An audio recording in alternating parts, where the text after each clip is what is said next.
Hello दोस्तों, स्वागत है आपका डिजिटल एनसीईआरटी में। तो आज मैं लेके आ रही हूँ क्लास 6 का लेसन नंबर 5। कल हमने किया था लेसन नंबर 4 हिस्ट्री का।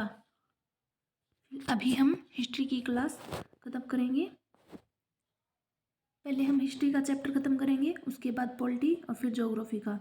आपको पता है कि सीटेट में एनसीईआरटी के बेस पर ही एसएसटी के क्वेश्चन पूछे जाते हैं। और अगर आप 6 to 8 सभी एनसीईआरटी की बुक्स अच्छे से 1 to 1 लाइन के साथ अच्छे से तैयार कर लेंगे तो आपका 40 नंबर का वैसे ही क्लियर हो जाएगा और बाकी के 20 नंबर की आपकी पेडागोजी होगी। तो आज हम अध्याय 5 करने वाले हैं, यानी चैप्टर 5। इसमें हम पढ़ेंगे राज्य, राजा और प्राचीन गणराज्यों के बारे में। मतलब जो प्राचीन समय था उसमें राजाओं का चयन कैसे किया जाता था।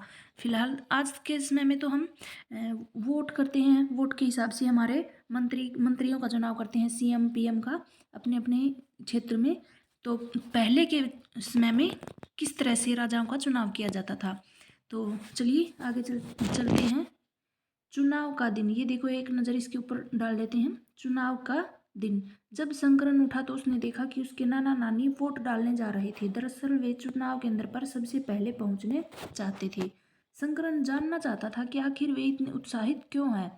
उसके नाना जी ने उसे जल्दी में समझाने की कोशिश की और कहा, आज हम अपने शासकों का चुनाव, यानी अपने शासकों यानी अपने मंत्रियों का, आज के टाइम में हम उन्हें मंत्री बुलाते हैं और पहले के टाइम में शासकों का चुनाव किया जाता था।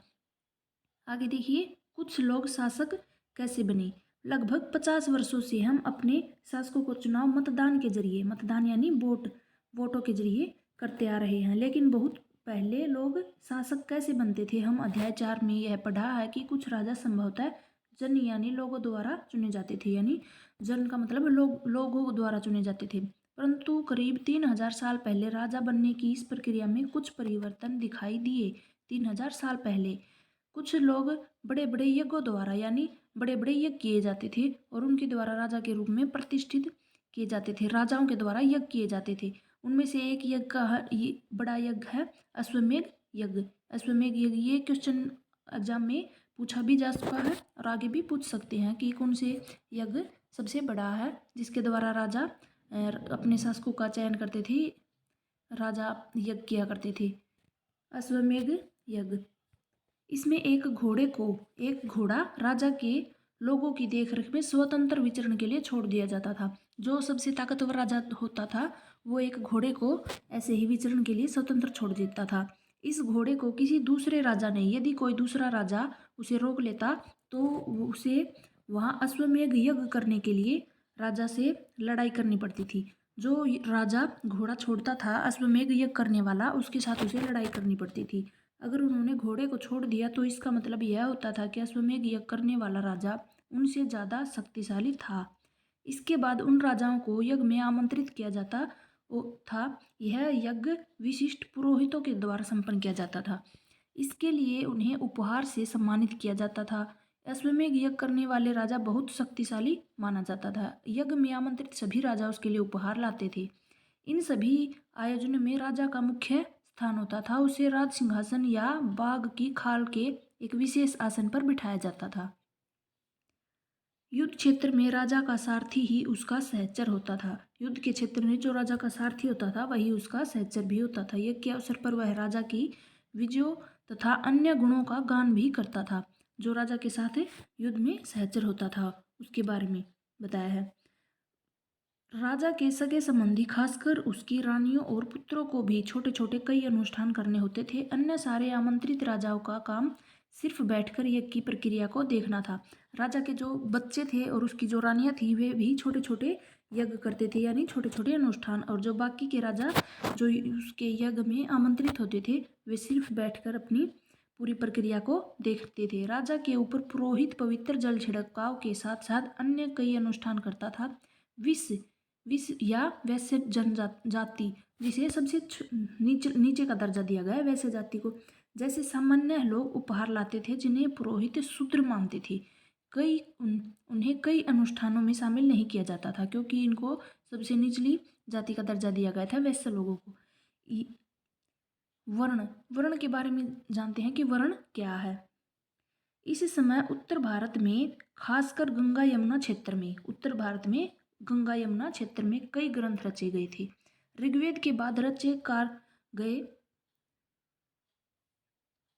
देखो, ऋग्वेद के बाद रचे होने के कारण ये उत्तर वैदिक ग्रंथ कहे जाते थे। इनकी रचना ऋग्वेद के बाद की गई थी। इसके अंतर्गत सामवेद, यजुर्वेद, अर्थवेद या अन्य ग्रंथ शामिल थे। पुरोहितों द्वारा रचित इन ग्रंथों में, ये ग्रंथ कौन से थे? सामवेद, यजुर्वेद, अर्थवेद। रचित ग्रंथों में विभिन्न प्रकार के अनुष्ठान और उनके संपादन की विधियां बताई गई थी। यानी इन ग्रंथों के अंदर जो यज्ञ अनुष्ठान किए जाते थे उनकी विधि बताई गई थी। इनमें सामाजिक नियमों के बारे में भी बताया गया था। उस समय समाज में कई समूह थे जिनमें पुरोहित थे, योद्धा थे, कृषक थे, पशुपालक थे, व्यापारी, शिल्पकार और श्रमिक, मछली पकड़ने वाले तथा जंगल में रहने वाले लोग भी शामिल थे। जहाँ कुछ पुरोहित और कुछ योद्धा वैभवशाली थे, वहीं कुछ कृषक और व्यापारी भी धनवान थे। जहाँ पुरोहित थे वहाँ योद्धा वैभवशाली थे, वहीं पर कृषक और व्यापारी भी धनवान थे। जो कृषक और व्यापारी थे वे भी धनवान थे। दूसरी ओर पशुपालक थे, शिल्पकार थे, श्रमिक, मछली पकड़ने वाले और शिकारी और भोजन का संग्रह करने वाले गरीब लोग भी रहते थे। पुरोहितों ने लोगों को 4 वर्गों में विभाजित किया था। जो पुरोहित थे उन्होंने लोगों को 4 भागों में बांटा था जिन्हें वर्ण कहते थे। जिन भागों को बांटा गया था उन्हें वर्ण कहा जाता था। जाति, इसके अनुसार प्रत्येक वर्ण के अलग अलग कार्य भी निर्धारित थे। इन्हें 4 भागों में बांटा और इनके अलग अलग कार्य थे। पहला वर्ण यानी पहली जाति, अब फिलहाल अभी तो हम जाति का नाम देते हैं, पहले वर्ण बोलते थे। पहला वर्ण ब्राह्मणों का था। उनका काम वेदों का अध्ययन, अध्यापन और यज्ञ करना था। ब्राह्मणों का क्या काम था? वेदों का अध्ययन करना, जिनके लिए उन्हें उपहार भी मिलता था। दूसरा स्थान शासकों का था। पहले नंबर पर ब्राह्मण, दूसरे नंबर पर शासक था। इन्हें क्षत्रिय भी कहा जाता था। दूसरे स्थान पर कौन थे? शासक या क्षत्रिय। उनका काम युद्ध करना था और लोगों की रक्षा करना था। शासक थे, इसका मतलब युद्ध करना ही था। तीसरे स्थान पर विष या वैश्य थे। इनमें कृषक थे, पशुपालक और व्यापारी आते थे। क्षत्रिय और वैश्य दोनों को यज्ञ करने का अधिकार नहीं था। यज्ञ करने का अधिकार, दोनों को ही यज्ञ करने का अधिकार था। वर्णों में अंतिम स्थान शूद्रों का था। सबसे अंतिम स्थान किसका था? शूद्र का। इनका काम अन्य 3 वर्णों की सेवा करना था। ये सबसे निचली जाति हो गई और उससे ऊपर हो गई वैश्य वाली। सबसे ऊपर थे ब्राह्मण, दूसरे नंबर पर क्षत्रिय, तीसरे पर वैश्य और चौथे पर शूद्र। इस तरह से इन्हें कोई अनुष्ठान करने का अधिकार नहीं था। और जो भी जिन भी वर्णों की औरतें थीं, औरतों को भी शूद्रों के समान माना गया था। सभी औरतों को शूद्रों यानी सबसे नीचा माना गया था। महिलाओं और शूद्रों को वेदों का अध्ययन का अधिकार नहीं था। महिलाओं को कोई भी वेद वगैरह पढ़ने का या यज्ञ करने का कोई अधिकार नहीं दिया गया था। पुरोहितों के अनुसार सभी वर्णों का निर्धारण जन्म के आधार पर होता था। पुरोहितों का मानना था कि सभी वर्ग या वर्ण, सभी जाति जन्म से निर्धारित हैं। उदाहरण के तौर पर ब्राह्मण माता पिता की संतान तो ब्राह्मण होती थी। बाद में कुछ लोगों को अछूत माना गया था। अछूत वर्गों में कुछ शिल्पकार थे, शिकारी थे और भोजन संग्राहक भी शामिल थे। साथ ही इनमें वे लोग भी थे जो शवों का दफनाने या जलाने का काम करते थे। इन लोगों से संपर्क अपवित्र माना गया था। देखो किस तरह से भेदभाव उस टाइम पर होता रहता था। लोगों को जाति के आधार पर छोटा बड़ा, कई लोगों को अछूत भी बताया गया था। कई लोगों ने ब्राह्मणों द्वारा बनाई गई इस वर्ण व्यवस्था को स्वीकार नहीं किया। जितने भी वर्ण वगैरह बनाए हैं पुरोहितों ने या फिर ब्राह्मणों द्वारा, ये सब बनाई गई थी प्रथाएं। कुछ राजा स्वयं को पुरोहितों से श्रेष्ठ मानते थे।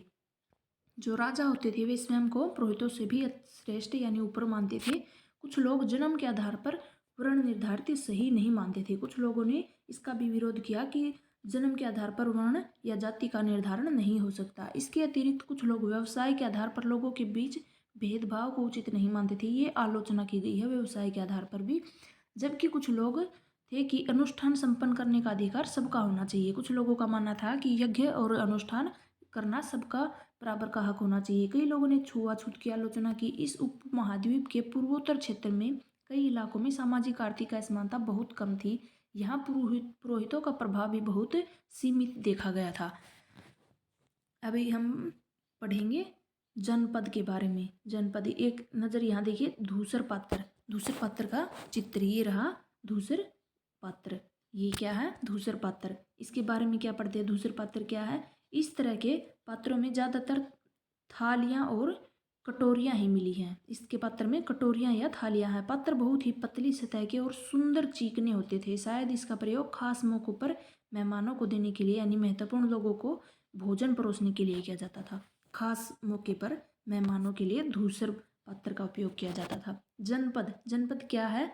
महायज्ञों को करने वाले राजा अब जन के राजा न होकर जनपदों के राजा माने जाने लगे थे। जनपद का शाब्दिक अर्थ जन के बसने की जगह है, यानी जहाँ पर लोग बसते थे उसे जनपद कहा गया था। जन के बसने की जगह, लोगों के बसने की जगह। कुछ महत्वपूर्ण जनपद मानचित्र में दिखाए गए हैं। पुरातत्वविदों यानी हिस्ट्रोलॉजिस्ट ने इन जनपदों की कई बस्तियों की खुदाई की है। जनपदों की कई बस्तियों की खुदाई की है। दिल्ली में जो पुराना किला है, उत्तर प्रदेश में जो मेरठ है, मेरठ के पास हस्तिनापुर और एटा के पास अतरंजी खेड़ा। जो दिल्ली के पास पुराना किला, उत्तर प्रदेश में मेरठ के पास हस्तिनापुर और एटा के पास अतरंजी खेड़ा में प्रमुख है। खुदाई से पता चलता है कि लोग झोपड़ियों में रहते थे और मवेशियों और अन्य जानवरों को भी पालते थे। खुदाई से क्या पता चला है कि ये लोग झोपड़ियों में रहते थे और जानवरों को, पालतू जानवरों या भैंसों को भी पालते थे। वे चावल, गेहूँ, धान, जौ, दालें, गन्ना, तिल और सरसों जैसी फसलें भी उगाते थे। फसलें भी उगाते थे। लोग मिट्टी के बर्तन भी बनाते थे। इनमें कुछ धूसर, ये रहा धूसर, और कुछ लाल रंग के होते थे। इन पुरास्थलों में कुछ विशेष प्रकार के बर्तन भी मिले हैं, कुछ विशेष प्रकार के, जिन्हें चित्रित धूसर भी के रूप में जाना जाता है। जैसा कि इसके नाम से ही स्पष्ट होता है, ये इसी तरह के कुछ विशिष्ट पात्र भी मिले हैं जिनके ऊपर चारों तरफ चित्र अंकित होते थे। इन बर्तनों पर चित्रकारी की गई थी। ये आमतौर पर सरल रेखाओं या ज्यामितीय आकृतियों के रूप में हैं। महाजनपद क्या है? करीब 250 साल पहले कुछ जनपद अधिक महत्वपूर्ण हो गए थे। जो लोगों के बसने की जगह थी उसे जनपद कहा गया था। और 2500 वर्ष पहले कुछ जनपद अधिक महत्वपूर्ण हो गए थे। इन्हें महाजनपद कहा जाने लगा था। इसलिए जहाँ, जैसे कि ऐसे कुछ ही संख्या में पड़े लोग थे, उनके ग्रुप को क्या कहा गया था? जनपद। और जो इसी तरह से ये 2-3 ग्रुप इकट्ठा हो गए, जो बहुत ज़्यादा ही लोग यहाँ पर हो गए थे, तो इनको महाजनपद का नाम दे दिया गया था। आगे देखिए, अधिकतर महाजनपदों की एक राजधानी होती थी। कई महाजनपद होते थे, उनकी एक ही राजधानी होती थी। कई राजधानियों में किलेबंदी की गई थी, अर्थात इनके चारों ओर लकड़ी, ईंट या पत्थर की ऊंची दीवारें बनाई गई थी। जो महाजनपद थे उनके चारों तरफ लकड़ी या ऊंची दीवार बनाई गई थी। ऐसा लगता है कि लोगों ने अन्य राजाओं के आक्रमण के डर से डरकर अपनी सुरक्षा के लिए इन किलों का निर्माण किया था। कुछ राजा अपनी राजधानी के चारों ओर विशाल, ऊंची और प्रभावशाली दीवार खड़ी कर अपनी समृद्धि यानी अपने विकास और शक्ति का प्रदर्शन भी करते थे। इस तरह के किले के अंदर रहने वाले लोगों और उस क्षेत्र पर नियंत्रण रखना भी सरल यानी आसान हो गया था। इस तरह की विशाल दीवार बनाने के लिए व्यापक योजना की आवश्यकता थी। इसके जैसे बड़ी बड़ी दीवारों के लिए पूरी योजना बनाई जाती थी, उसके बाद निर्माण किया जाता है। और लोगों की संख्या में ईंटों और पत्थरों का इंतजाम करना पड़ता था। हजारों स्त्री, पुरुषों और बच्चों ने इसके लिए अथक परिश्रम किया होगा। इसके लिए संसाधनों की आवश्यकता पड़ती होगी। जो जो महल की दीवारें या किले बनाए गए हैं, उनके बारे में बताया है कि महिलाओं ने और बच्चों ने भी अथक परिश्रम किया होगा। अब राजा सेना रखने लगे थे। सिपाहियों को नियमित वेतन देकर पूरे साल रखा जाता था। सिपाहियों को पूरे साल तक महल में रखा जाता था। कुछ भुगतान संभवतः आहत सिक्कों के रूप में होता था। इन सिक्कों के बारे में हम अगले अध्याय में पढ़ेंगे। ये देखिए दीवार, कौशाम्बी किले की दीवार। ये कौशाम्बी किले की दीवार है। इलाहाबाद के पास मिली ईंट की दीवार का एक अवशेष है। कौशाम्बी कहाँ पर है? इलाहाबाद, उत्तर प्रदेश के इलाहाबाद में। कर यानी टैक्स के बारे में हम जानेंगे। महाजनपदों के राजा विशाल किले बनाते थे और उनकी बड़ी सेना रखते थे, इसलिए उन्हें प्रचुर संसाधनों की आवश्यकता होती थी। जो सेना बनाते थे और विशाल किले बनाते थे उसके लिए संसाधनों की आवश्यकता होती थी। इसके लिए उन्हें कर्मचारियों की भी आवश्यकता होती थी, यानी सैनिकों की भी ज़्यादा आवश्यकता होती थी। महाजनपदों के राजा लोगों द्वारा समय समय पर लाए गए उपहारों पर निर्भर न रहकर अब नियमित रूप से कर वसूलने लगे थे। जो राजा थे उन्हें बड़ी सेना को पालने के लिए कुछ तो चाहिए होगा, पैसे वगैरह, इसलिए वो जो पहले जो नियमित उपहार उन्हें दिए जाते थे वे उसी को पर आश्रित रहते थे। अब उन्होंने टैक्स वसूलना शुरू कर दिया था जनता से। फसलों पर लगाए गए कर, कर के बारे में पढ़ेंगे। फसलों पर लगाए जाने वाले कर सबसे महत्वपूर्ण थे। फसलों पर कर लगाए गए थे क्योंकि अधिकांश लोग कृषक थे, ज़्यादातर लोग कृषि करते थे और प्राय उपज का 1/6 यानी छठे हिस्सा कर के रूप में निर्धारित किया गया, जिसे भाग कहा गया था। कारीगरों के ऊपर भी कर वसूले लगाए गए थे, जो प्राय श्रम के रूप में चुकाए जाते थे। जो कारीगर थे, कुम्हार, सुनार वगैरह, उनके ऊपर भी कर लगाए गए थे। जैसे कि एक बुनकर, लोहार, सुनार और राजा के लिए महीने में 1 दिन काम करना पड़ता था। पशुपालकों के ऊपर भी कर लगाए गए थे। व्यापारियों को सामान खरीदने बेचने पर भी कर लगाया और आखिर तक ग्राहक को जंगल से प्राप्त वस्तुएं देनी पड़ती थी, यानी कि हर एक चीज पर कर लगाया गया था। कृषि में क्या क्या परिवर्तन हुए थे, देखिए।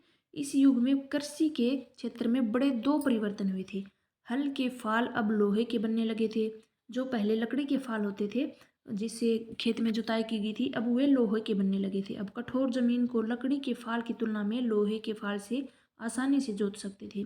इससे फसलों की उपज बढ़ गई थी। दूसरे लोगों के धान के पौधों का रोपण शुरू किया। पहला चेंज क्या हुआ था, जो लकड़ी के हल होते थे उनके लोहे के बनाए गए थे। और दूसरा चेंज, जो लोग धान पौधों का रोपण शुरू किया गया था। खेतों में जो बीज छिड़क कर धान उपजाते थे उनकी बजाय पौध तैयार करके उनका रोपण किया जाता था। अब पहले की तुलना में बहुत ज़्यादा पौधे जीवित रहते थे और पैदावार ज़्यादा होती थी। इसमें क्रम तोड़ यानी कि बहुत ज़्यादा परिश्रम लगता था, मेहनत लगती थी। ये काम ज़्यादातर दास दासी या भूमिहीन खेतीहर, जिनके पास खुद की भूमि नहीं थी, वे मजदूर काम करते थे। सूक्ष्म निरीक्षण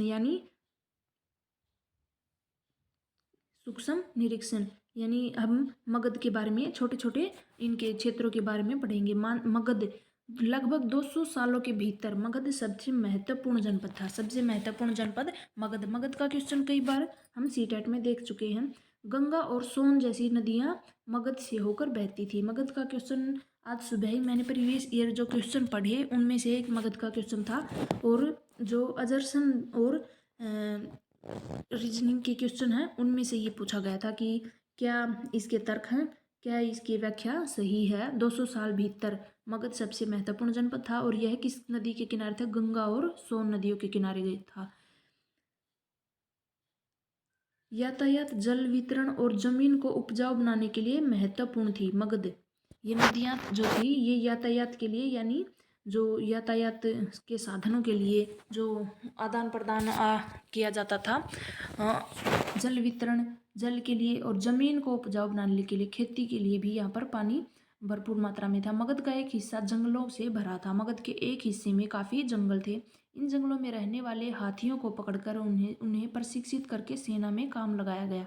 महाजनपद, जो मगध महाजनपद थी उसमें क्या थी, सोन और गंगा नदी थी, जिसके कारण पानी भरपूर मात्रा में था, जमीन को उपजाऊ के लिए, यातायात के साधनों के लिए भी।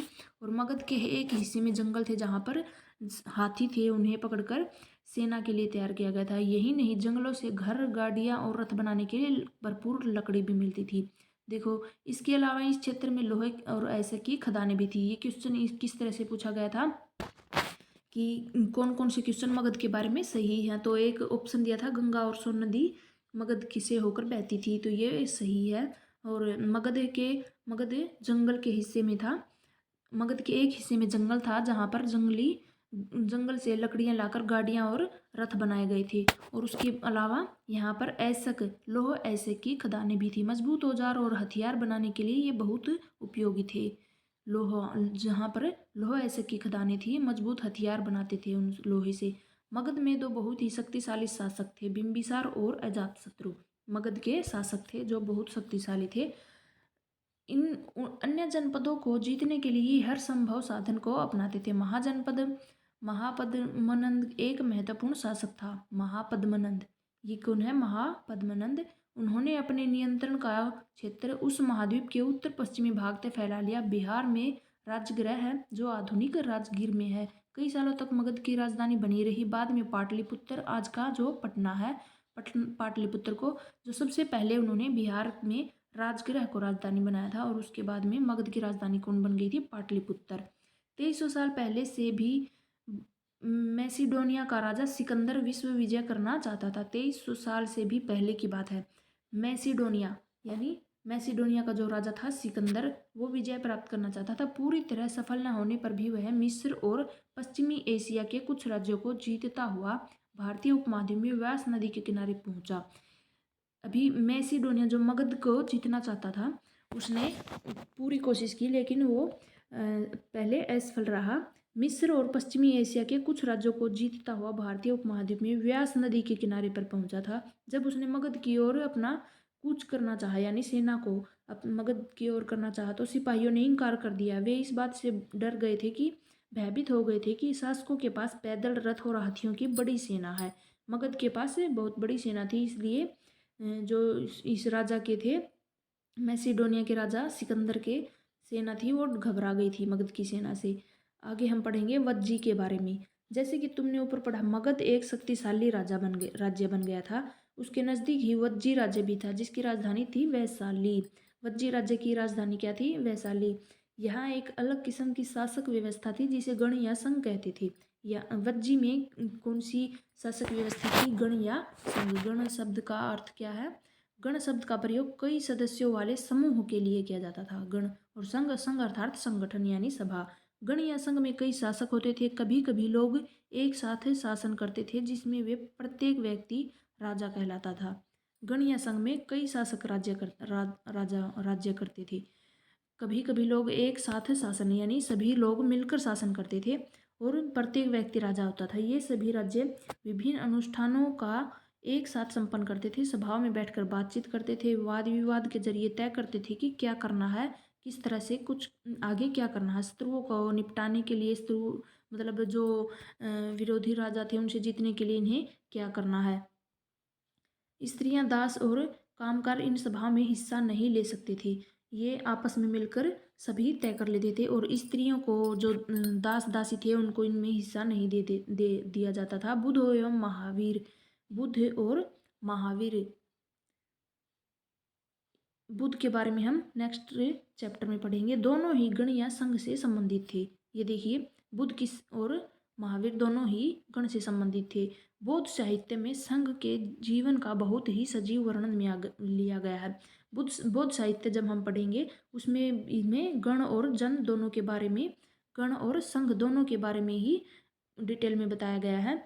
वज्जी संघ का यह वर्णन दिग् निकाय से लिया गया है। वज्जी का वर्णन किससे लिया गया है? दिग् निकाय से। दिग् निकाय एक प्रसिद्ध बौद्ध ग्रंथ है। बौद्ध ग्रंथ है दिग् निकाय, जिसमें बुद्ध के कई व्याख्यान दिए गए हैं। इसमें 2300 साल पहले लिखा गया है। इन्हें करीब 2300 साल पहले ही लिखा गया था। अजातशत्रु के बारे में पढ़ेंगे। अजातशत्रु वज्जी संघ पर आक्रमण करना चाहते थे। उन्होंने अपने मंत्री वस्कार, अजातशत्रु का मंत्री का क्या नाम है? वस्कार, को बुद्ध के पास सलाह के लिए भेजा था। बुद्ध ने उनसे पूछा कि क्या वज्जी सभाएं नियमित रूप से होती हैं, उसमें सभी सदस्य उपस्थित होते हैं? जब उन्हें पता चला कि ऐसा होता है, जब जो मंत्री वहां पर पहुंचा था, तो बुद्ध ने उससे बातें की और पूछा कि क्या नियमित रूप से सभाएं होती है। तब मंत्री ने कहा कि हाँ, ऐसा होता है। तो उन्होंने कहा, वज्जीवासी तब तक उन्नति नहीं करेंगे जब तक, क्या शर्तें बताई थी उसने? जब तक वे पूर्ण नियमित सभाएं करते रहेंगे, आपस में मिलजुल कर काम करते रहेंगे, पारंपरिक नियमों का पालन करेंगे, बड़ों का सम्मान, समर्थन और उनकी बातों पर ध्यान देंगे। आगे, वज्जी महिलाओं के साथ जोर जबरदस्ती नहीं करेंगे और उन्हें बंधक नहीं बनाएंगे। शहरों और गांव में चैत्यों का रख रखाव करेंगे। विभिन्न मतावलंबी संतों का सम्मान करेंगे और उनके आने जाने पर कोई रोक नहीं लगाएंगे। बौद्ध ने मंत्री को ये सब बातें बताई थी। कई शक्तिशाली राजा इन संघों को जीतना चाहते थे। इसके बावजूद उनका राज्य अब से 1500 साल पहले तक चलता रहा। इसके बाद गुप्त शासकों ने गण एवं संघ पर विजय प्राप्त कर उन्हें अपने राज्य में शामिल कर लिया। इसके बारे में हम 10 के लेसन में पढ़ेंगे। गुप्त शासकों ने इनको जीत लिया था आखिर में।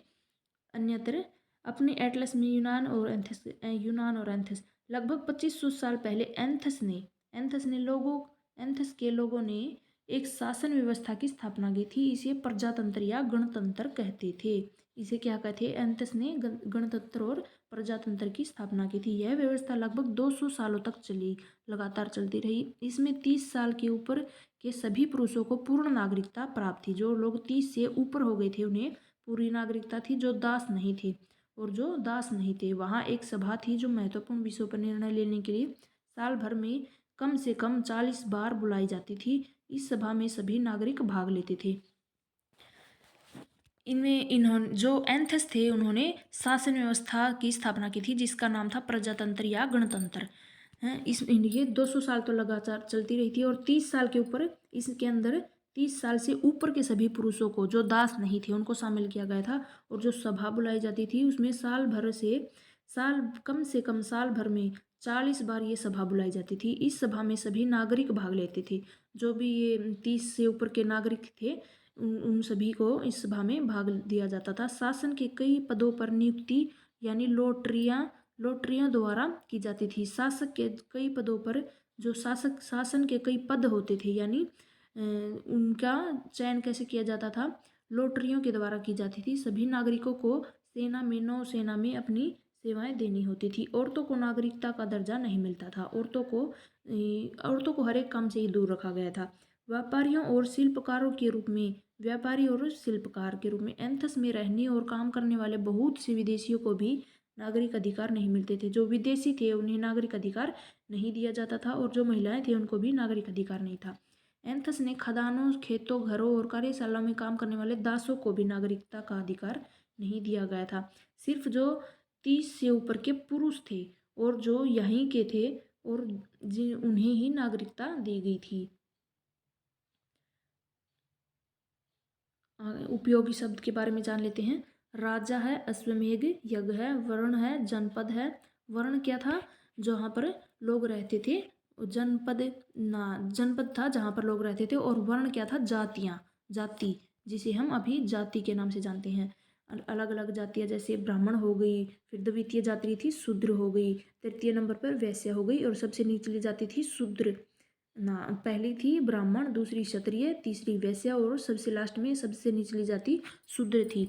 जनपद हो गई जहाँ लोग होते थे इकट्ठे और जो कई जनपद मिलकर महाजनपदों का निर्माण हो गया। किले के चारों तरफ बड़ी बड़ी दीवारें की बनाई गई थी। सेना, कर, टैक्स, पौधारोपण, गण अथवा संघ, गणराज्य और संघ, प्रजातंत्र, ये शब्द हमने पढ़े हैं। इन सब का मतलब हमें अच्छे से पता है।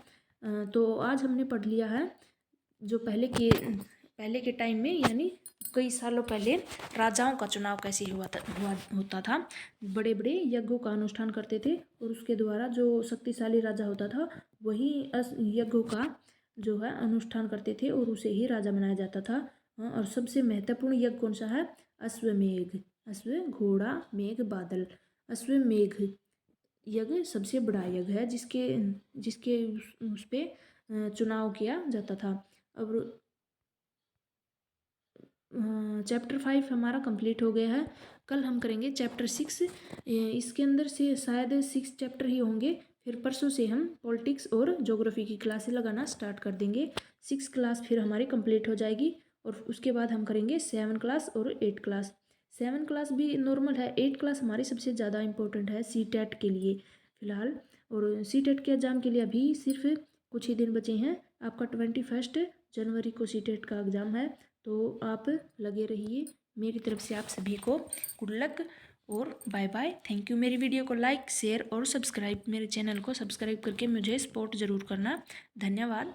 Bye bye.